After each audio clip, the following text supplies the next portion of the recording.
পাশে কথা বলা যাবে না, কথা বলা যাবে না। আমার ভাইরা লাইনে কথা বলবো মানে বুঝলাম না, বুঝলাম না বিষয়টা কি। লাইনে কথা বলা লাগবে মানে লাইন ছাড়া বলছি না তো। আমাদের সঙ্গে কোরআনের সঙ্গে বেয়াদবি করতে যাবেন না। বেয়াদবি যারা করবেন এই দুনিয়া যেমন হারাবেন আখিরাতও হারাবেন। কথা বলেন ঠিক কিনা? গত 3 দিন আগে জগন্নাথ বিশ্ববিদ্যালয়ে একজন মেয়ে, একজন আমাদের বোন, মা একজন বোন, সে করেছে কি, হঠাৎ করে মাইকে তিনি দিয়েছেন লিল্লাহি তাকবীর আল্লাহু আকবার। সেটা কি মুসলমানের দেশে ভুল করেছে? কথা বলে না, ভুল করেছে? এই স্লোগান লিল্লাহি তাকবীর আল্লাহু আকবার, এই স্লোগান দেওয়ার কোনো নিষেধ আছে নাকি মুসলমানদের?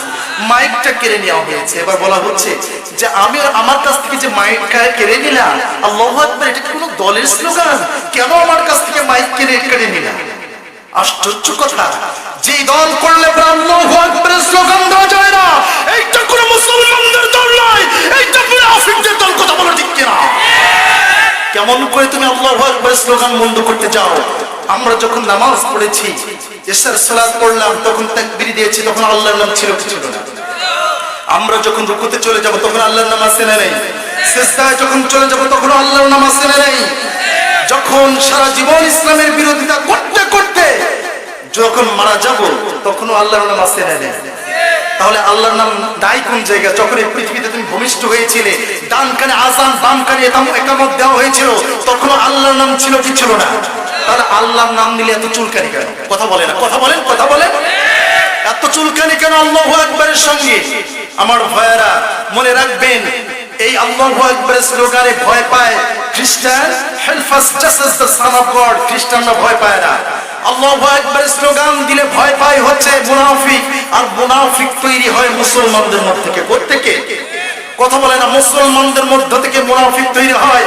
আর বিশ্বনবী বলেছেন মুনাফিকদের স্তর হচ্ছে জাহান্নামের সর্বনিম্ন স্তর। বলুন নাউযুবিল্লাহ। যে ব্যক্তি জীবনে কালেমা পড়ে নাই, কাফের অবস্থায় মৃত্যুবরণ করবে, তার চেয়েও সর্বনিম্ন স্তর হচ্ছে মুনাফিকদের স্তর। কাদের স্তর? আর এই মুনাফিকদের তৈরি হয় মুসলমানদের মধ্য থেকে, যারা ইসলাম সহ্য করতে পারে না, ইসলামী দল সহ্য করতে পারে না, লিল্লাহি তাকবীর আল্লাহু আকবার স্লোগান সহ্য করতে পারে না। এই সকল ব্যক্তি মুনাফিকরাই আজকে আমাদেরকে বাধা দিচ্ছে। কথা বলো ঠিক কিনা মুসলমান? কথা লাইনে বলো, ঠিক করে বলো। মানে কি, কি বুঝাতে চাও তুমি? কিসের লাইন? আল্লাহু আকবার স্লোগান দেওয়ার জন্য লাইন লাগবে না, লাইন ছাড়াই তাকবীর চলবে। কথা বলো ঠিক কিনা মুসলমান?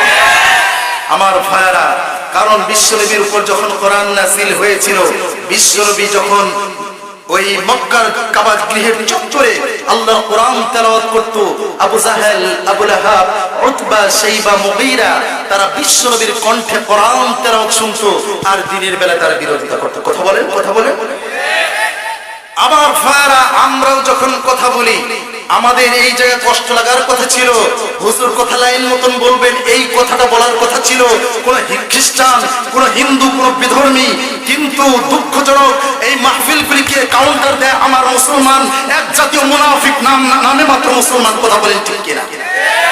বুঝে আসে না আমার ভাইরা। ঠিক আমরাও যখন কোরআন থেকে হক কথা বলি, বিশ্বনবীর উপরে যখন কোরআন নাযিল হয়েছিল, দীর্ঘ 23 বছরের প্রেক্ষাপট অনুযায়ী কোরআন নাযিল হয়েছে। কথা বলেন ঠিক কিনা?